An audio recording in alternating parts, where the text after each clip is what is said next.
welcome to the first ever We Stand Together Zoom adventure. Yes, thank you for coming and being a part of our distance learning extravaganza. Yes, your needs as a pop culture student are just as important to us from far away as they were when we were just in your ears on a podcast or just on a live show around New York City or the country. Because here at We Stand University, your education is our primary responsibility. For anyone who hasn't yet utilized the service, this is called Google Slides. It is free to use with your Gmail account. What tools and supply list? This is a supply list we give at the beginning of the semester. 1, Gmail. Pretty much the only thing you're going to need, internet connection and a Gmail account. Pretty much. All right, well, that's us. You know us, where we stand together. We are smart people, dumb topics. And we are your pop culture professors. We're going to be doing a short lesson here today to both educate you and we hope lift your spirits. So I'm just going to start talking about the times. Are they different? Okay. So now it looks like this. Yes. And it's causing me to reference an overused GIF, and that's sad. I'm just going to move us up a little bit. Oh, okay, maybe. And then, beautiful, Destiny's Child, going to the theaters to see the movie Go. The U.S. women winning the World Cup. A cute MacBook. The year was 1999. We had all of these things, and now we have almost nothing. But here's the thing. One of the best things about 1999 was the movies. Check out these GIFs, people. Look at this. Look at this. Look at this. And here's what's important. Who was there for us then? And you better believe she's there for us now. I got 3 words. Melissa fucking Joan Hart. It's 4 words, but it's 3 were more important than the others. Ugh, look at her. She's so beautiful. She's styled casually. We love her. And who is she now? Well, she's on Instagram, and that's why we love her. She is caping for immigrants. Thank you. We're learning. She's parenting the most comfortable child that's ever existed. I need to get this pose immediately. She's saying thank you to the people that are helping us the most, janitors, garbage men, and sanitation workers included. And she's making us laugh. Clarissa did not mention this. That's so cute. But who was she in 1999? Well, she was releasing fabulous films like Drive Me Crazy with Adrian Grenier. Hard to say. But if you don't remember this film, wow. It is about 2 neighbors.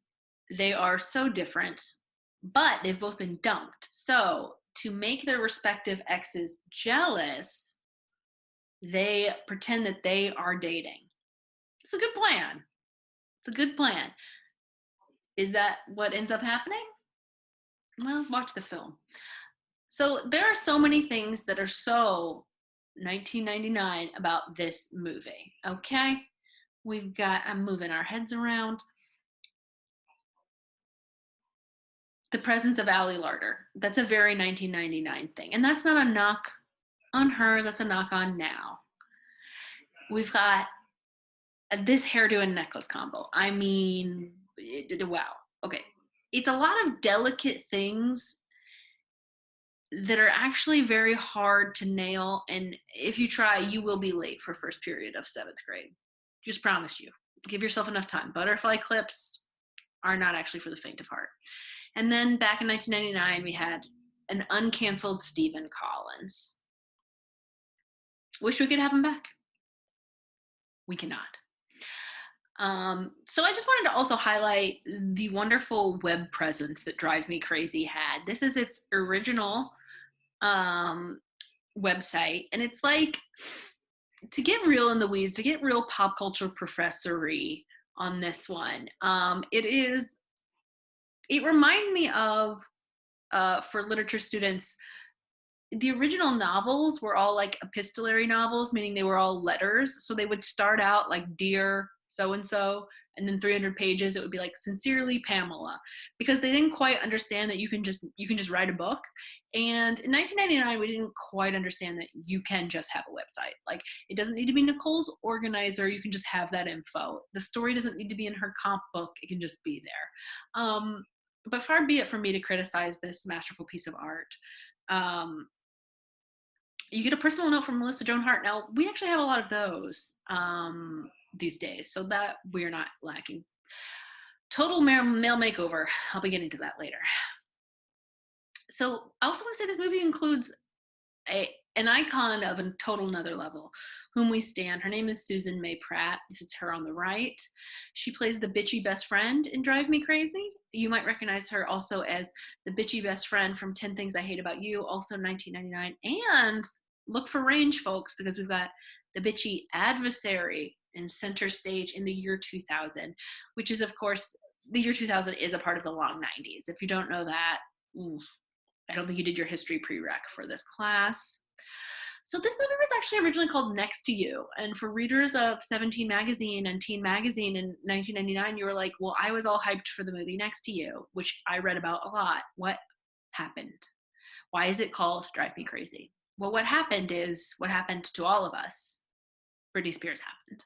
And her iconic song, You Drive Me Crazy, for the film was so popular that they changed the name of the movie. Look at this outfit. I mean, this girl.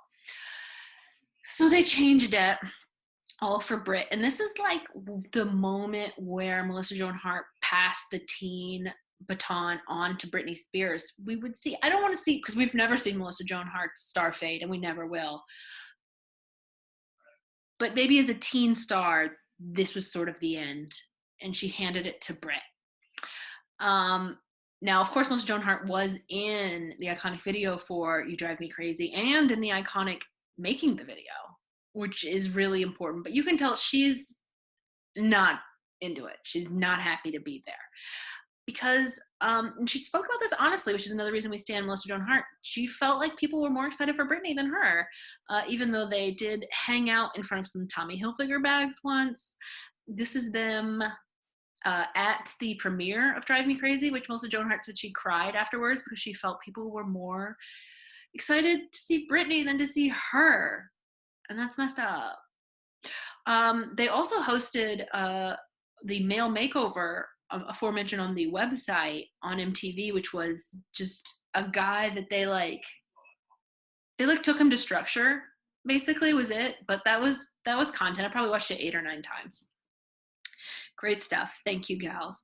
And it's just too bad that the women were pitted against each other because they're both great then and they're both great now. Let's look at Britney Spears' Instagram. What's she been up to? A lot.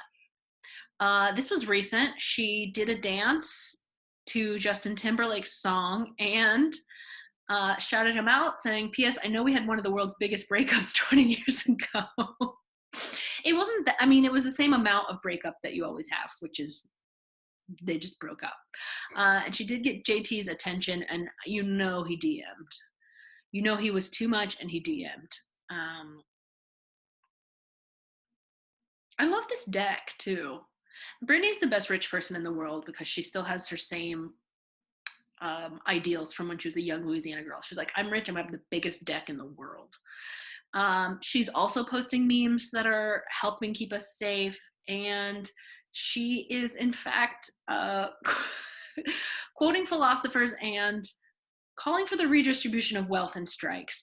So we absolutely stan Britney Sanders 2024. It's all about Britney. And then I was just like, hey, what's Adrian Grenay up to?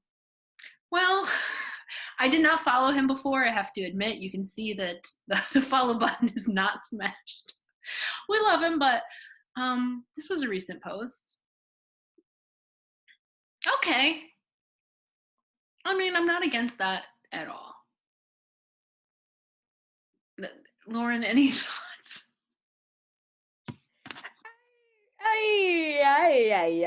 I'm gonna stop. Like, who? So many people had to say yes before that picture got posted, That's all I have to say to that. Well, you think there's a lot of oversight on Adrian Grenier? His Instagram? Well, he didn't make that photo. Oh, Right? gotcha. You know The what I'm photo. saying? Like the photo, like him posting it, that's on him. It being in the world at all, who allowed that to happen? And who asked the turtle? The turtle is being taken advantage of. Oh, wow. That's all I have to say about that. All right. Turtle rights now. They don't have enough. I'm speaking up for the turtles. All right. Well, Caitlin, thank you so much for that in-depth analysis of why things were good then and now, and how Melissa Joan Hart is the one true path. Yes. But I have to say, I would be remiss if I didn't share some of my own thoughts about the year 1999. Take it away. Okay, so here's what I want to share with you all. My actual college students will know that for me, it's very important that we are first and foremost honest in our work as public speakers, right? When I'm teaching public speaking, I stand on a soapbox that is filled with truth because that is what it means to be an ethical speaker. And so I would be remiss if I didn't point out that the year 1999 wasn't all fun and games. Yes, I am using a clicker in my bedroom. Okay, so in the year 1999, the film American Beauty won the Oscar for Best Picture.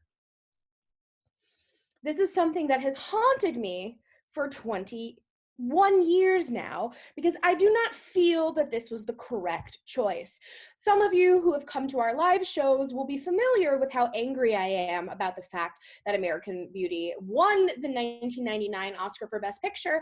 And so today I am here to point out that there were many other options, okay? There are at least 5 movies that deserve to win the Oscar more than American Beauty did. And so today, I hope that you will join me in my fight to retroactively take away the Academy Award from American Beauty and give it to another film. Kevin Spacey's been canceled. It's time. Okay, so the first film I think deserves the Oscar more than American Beauty is Drop Dead Gorgeous, a film that was funny from the moment it dropped and is still funny today. I don't think I use any GIF as much as I use this GIF right here of Denise Richards dancing with Jesus, like any good Southern girl from the Bible Belt would. It comes up quite often in conversation. This is a film that gives us Kirstie Alley at her best. It gives us Allison Janney. It gives us Kirsten Dunst. It gives us Brittany Murphy. We stan her, we thank her, and we miss her every day. Drop Dead Gorgeous, if you haven't rewatched it in a while, or if, God forbid, you've never seen it, you have homework to do. You have homework to do. I could go on all day, but I have 4 more movies to bring up. Okay.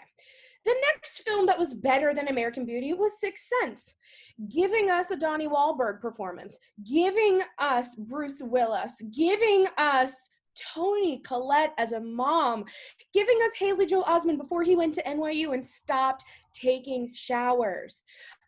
This movie was a journey, and if you, like me, went as a third wheel while your friend was on a date, then it holds a special kind of nostalgia for you, okay? This was the last one of M. Night Shyamalan's movies that made me jump. We thank it. All right, moving on. Notting Hill.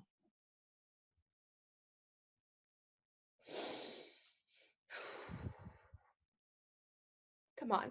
Do I need to say anything about this film?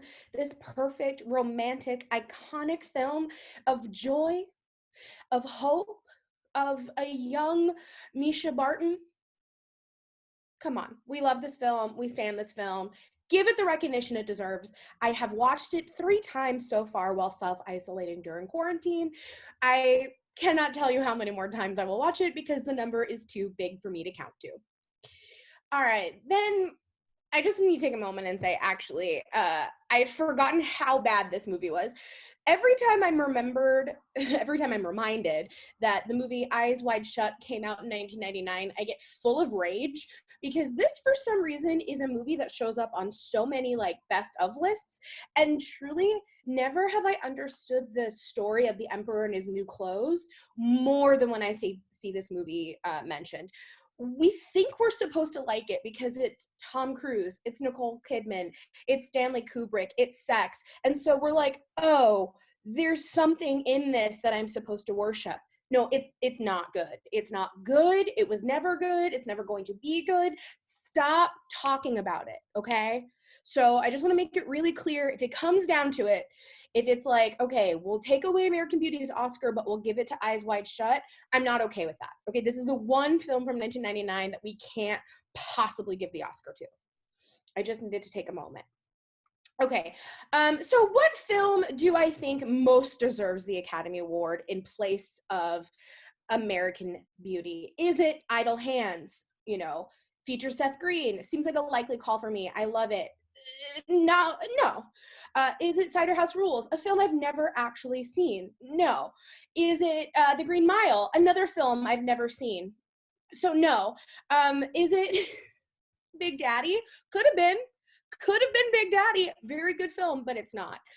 Was it Man on the Moon? A film that I could talk about for days because, oh my God, is the acting so good. And also, I love this movie, and it is an honorable mention, and it really should have been number 2 instead of me going off on how much I hate Eyes Wide Shut, but I just hate Eyes Wide Shut so much that anyways, we're moving on. Is it Jawbreaker? No, but it could have been. Is it Austin Powers? Another film that features my future ex-husband, Seth Green? No, it is not. The movie that I think stands head and toes above all other films that came out in the year of our Lord, 1999, was Muppets from Space. Tagline, the magic is back. Because yes, it was magical. It is magical. So much fun. And if you need to know why, just take a peep at this, okay? In Muppets from Space, we got a cameo from Josephine Potter and Pacey Witter, aka Katie Holmes, and my man, Joshua Jackson. So, in conclusion, I will just say, it's hard to stay mad when there's so much beauty in the world. It's true. I could sit here and pontificate for days on end why American Beauty was masturbatory bullshit, why it's not art, why its performances are not only dull but offensive, but I won't, because why talk about the bad in the world when we can focus on the good? The good, like Melissa Joan Hart, drive me crazy. Or Joshua Jackson, aka Pacey Witter. Right. Because if you know nothing about us, know this. We stand for Joshua Jackson. Right. And at our live shows, we typically keep a chair for Joshua on these distance learning shows. We still do. We keep a Zoom open for Joshua. Yes. Josh, if you're ever available, we will give you our Zoom codes. We both have the premium, so you tell us a day and we can open the Zoom and we will just stay there. We don't have to log off. The premium, so. We don't have to log off after 40 minutes. So if you're running late, that's okay. That's okay. Zoom will stay open. Our DMs are open. Our email is open. Like, we are accessible, Josh. And not just for Joshua Jackson, but for all of our distance learners. You can find us on social at We Stand Social. That's on Twitter, Instagram. If you want to email us, it's westandsocial@gmail.com. Yeah, and, we got a Google voicemail, too, so you can call us or text us. Hit us up. We're around. Let us know what other topics you'd like to learn about, and thank you for being with us. The class bell is ringing. Bye.